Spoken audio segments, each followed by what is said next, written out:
अस्सलाम वालेकुम dear students, welcome back.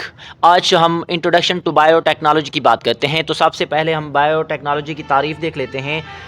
It deals with the use of living organism, there system, processes in manufacturing and services industries.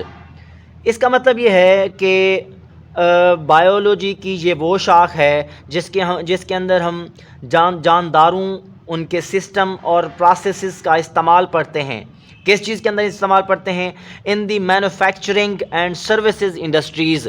Industries के अंदर जानदारों के इस्तेमाल का मुताला करते हैं, उनके सिस्टम के इस्तेमाल का मुताला करते हैं, उनके प्रोसेस के इस्तेमाल का मुताला करते हैं, ताकि क्या किया जाए, इंडस्ट्रीज़ के अंदर ऐसी चीज़ें बनाई जाएँ जिनसे इंसानियत को फ़ायदा हो और उनको हम सेल आउट कर सकें, इंसानियत की खिदमत में इस्तेमाल कर सकें। उसको हम नाम देते हैं किस चीज़ का? बायोटेक्नोलॉजी का। अब बायोटेक्नोलॉजी को अगर हम बात करें कि जो मॉडर्न बायोटेक्नोलॉजी है या मॉडर्न टेक्नोलॉजी है, उसको हम नाम देते हैं जेनेटिक इंजीनियरिंग का। ये शॉर्ट क्वेश्चन है। अब जेनेटिक इंजीनियरिंग के अंदर क्या किया जाता है?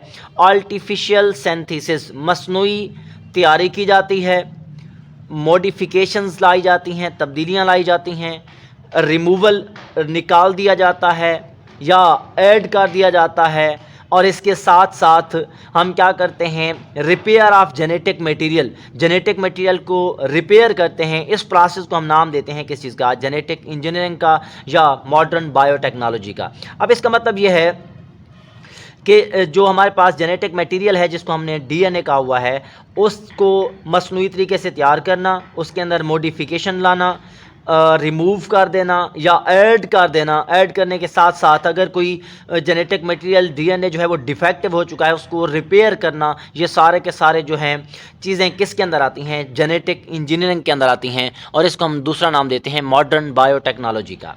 अब इसके साथ साथ अगर देखा जाए, तकरीबन 1944 के अंदर 1944 में जेनेटिक इंजीनियरिंग पर वर्क किया गया और ये प्रूफ किया गया कि डीएनए ही क्या करता है?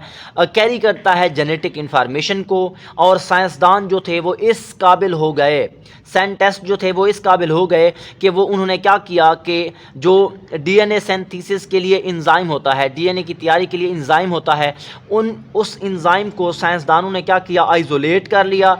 और आइसोलेट करने के बाद उन्होंने सेल के अंदर नहीं, सेल के बाहर मसनूई तरीके से क्या कर दिया? प्रिपेयर्ड कर दिया डीएनए को, जेनेटिक मटेरियल को। इसके साथ साथ अगर हम देखें कि इन 1970 के अंदर साइंटिस्ट जो थे वो इस काबिल हो गए कि वो क्या कर सकें? डीएनए को, जेनेटिक मटेरियल को कट करें, काट दें और उसको पेस्ट करें, किसी दूसरे जानदार के अंदर दाखिल कर दें और वहाँ पर उसकी मुरम्मत कर दें। तो इसको हम नाम देते हैं किस चीज़ का? ये सारी की सारी जो है किस चीज़ के अंदर पढ़ी जाती हैं? जेनेटिक इंजीनियरिंग के अंदर या बायोटेक्नोलॉजी के अंदर। इसी के साथ साथ अगर देखा जाए, इन 1978 के अंदर साइंसदानों ने ह्यूमन इंसुलिन को जो है तैयार किया। अब वो कैसे तैयार किया? By insulting the insulin gene. अब जो साइंसदान थे उन्होंने 1978 के अंदर बैक्टीरिया के अंदर इंसुलिन जीन को दाखिल करवाया और उसके साथ साथ उन्होंने किस चीज़ को बनवाया? ह्यूमन इंसुलिन को। अब ह्यूमन इंसुलिन क्या करती है? ये शुगर लेवल को डाउन करती है। अब इस इंसुलिन के साथ साथ जो साइंसदान थे उन्होंने बैक्टीरिया की मदद से ह्यूमन ग्रोथ हार्मोन, जो इंसानों का ग्रोथ हार्मोन है, उसको भी क्या किया? तैयारी करवाई उसको भी तैयार करवाया। अब इसके बाद अगर हम बात करें, तकरीबन 1990 में ह्यूमन जीनोम प्रोजेक्ट जो है was launched to map all the genes in human cell. इंसानों के सेल्स के अंदर जितने भी जीन्स हैं उनका मैप जो है, जिसको हम नाम देते हैं किस चीज़ का? ह्यूमन जीनोम प्रोजेक्ट का, उसको भी क्या करवाया गया? लॉन्च करवाया गया 1990 में। लेकिन लॉन्च जो है 1990 में हुआ, लेकिन तकरीबन 2002 के अंदर complete map of human genome was published, के जो ह्यूमन जीनोम है उसका जो कंप्लीट मैप था वो पब्लिश करवाया गया, शाये करवाया गया 2002 में। अब कंप्लीट मैप क्या है, जेनेटिक मैप क्या है, तो या ह्यूमन जीनोम प्रोजेक्ट क्या है, इसकी बात हम आगे इसी चैप्टर के अंदर बात करेंगे उस पर। इसी वजह से इसकी डिटेल में हम नहीं जाएंगे। तो आप लोगों ने एज इट इंट्रोडक्शन में याद करना है और मारूजी और शॉर्ट क्वेश्चन के वाले से इंशाल्लाह आप लोगों के नंबर नहीं कटेंगे। अब इसी के साथ साथ अगर हम बात करें कि हमारे पास जो نیکسٹ پوائنٹ ہے کہ 1980 کے اندر بایو ٹیکنالوجی نے جو ہے ڈرگز اور ویکسینز بنائیں.